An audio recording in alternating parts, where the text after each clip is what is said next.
Let us see about Gummel-Poon model and multi-emitter transistor. Gummel-Poon model. Here, the Gummel-Poon model of the BJT consists more physics of the transistor than the base mole form model, and this can be used if there is a non-uniform doping concentration in the base, and the electron current density in the base of the NPN transistor can be written by using this equation, and this is the impurity concentration and the polarities of the double diffused NPN bipolar junction transistor. While we are seeing this here, this is the electric field can be written by using this formula, where P of x is the majority carrier hole concentration in the base, and this substituting in the previous equation. Therefore, the electric field can be given by using this formula. And here, while we are seeing this using Einstein's relation, the above formula can be rewritten like this, and here in the form the Jn P of x by E dn equal to dP of n by dx. Therefore, integrating the equation on both sides and substituting the value, we can define this Gunar's model. And therefore, the whole current density in the emitter of the NPN transistor can be expressed by using this formula, where the integral of the in the denominator is the total majority carriers charge in the emitter, and it is known as the emitter Gunnar number, defined as QE.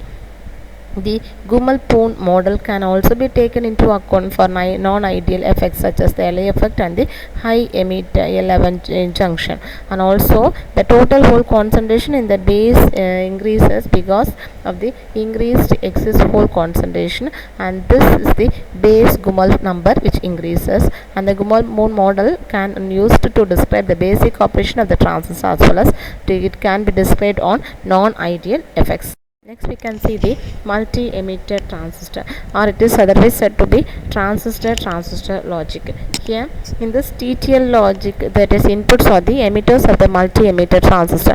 This IC structure is functionally equivalent to multiple transistor, whereas the bases and collectors are tied together, and the output is buffered by a common amplifier. And here, first one is the input both logic level, that is the input both logic once. When all the inputs are held at high voltage, the emitter base junction of the multiple emitter transistor are reverse bias, and here the small collector current is drawn in each of the inputs, and this is because the transistor is in the reverse active mode. And here approximately the constant current flows from the positive rail through the resistors into the base of the multiple emitter transistor, and this current passes through the base emitter junction of the output transistor, allowing into contact and pulling the output voltage low. Next one is the input logic 0. Here the base collector junction of the input multiple emitter transistor and the multi-emitter transistor of the output transistors are in series between the bottom of the resistors and ground.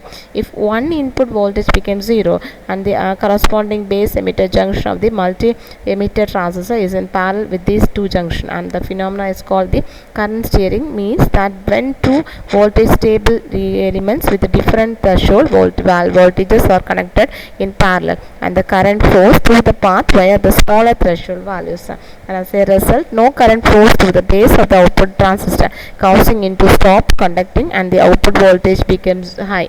Therefore, during the transition the input transistor is in the active region, so it draws a large current away from the base of the output transistor, and thus quickly discharges its base.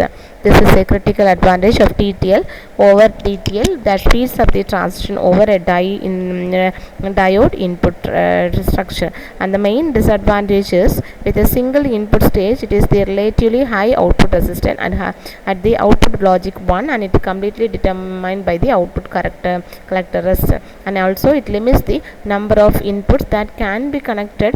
Some advantages of the single input stage is the high voltage level, one when the output is not loaded. That's all about the multi-transistor logic. Thank you.